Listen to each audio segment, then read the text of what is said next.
40 nations are currently in talks to basically cut the United States, because of Donald Trump, out of global trade. There are 195 recognized nations/countries on planet Earth. 195.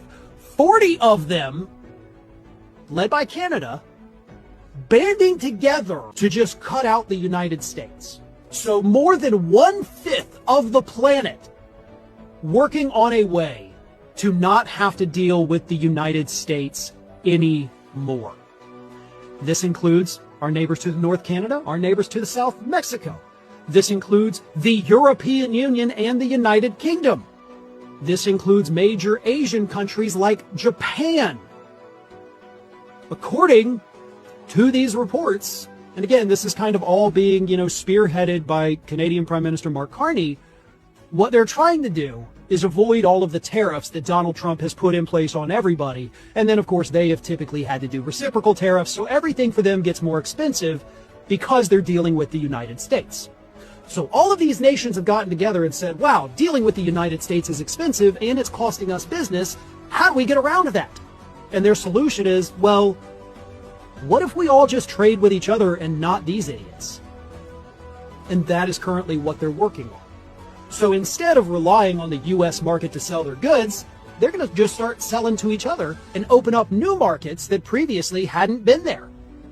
They will grow. They will expand. They will see this financial boom from doing business and trading with everybody in this new coalition. And we, those of us here in the United States, will lose everything. Oh, sure, we'll still have to buy their goods because we depend upon them, and Trump will still have the tariffs, so we'll still pay a higher cost for that. But our goods here in the United States that are already having a hard time selling overseas, just ask any farmer, we will lose those markets. Farmers who are already facing financial ruin, which is exactly what they told Congress about 3 weeks ago, they're going to go under. They will lose everything. Manufacturing here in the United States will go extinct virtually. Because sure, we'll still need to make some things to sell to us here in America, but we're not going to have other countries coming to us knocking on our door saying, hey, can we buy all this stuff from you? Foreign companies that have invested in the United States, or at least pledged, as Trump says, they'll pull out. They'll go with their new trading partners. They'll move their plants to Canada. Maybe they'll move them to Japan or Europe or anywhere else in Asia, or perhaps Mexico. Congratulations are in order. The man who spent his whole life telling us he's the best there ever was finally won something. A room full of people who study presidents for a living handed Donald Trump a title. Worst president in American history. First place from the bottom. This wasn't a popularity contest. They grade a president like a report card. Did you keep your word? Did you keep your cool when the country needed you? Lincoln freed the slaves and saved the country, so he got top prize. Trump got the bottom one. Every president since Washington gave up power after losing. Trump's big idea was to skip that part. And get this, these judges sit all over the political map, and they still voted him a winner. Then there's his old staff. The people he hired himself kept quitting like the building was on fire, and came back to tell us, on the record, he had no business near that chair. Glowing reviews all around. So next time he brags about being the best there ever was, tell him he's right.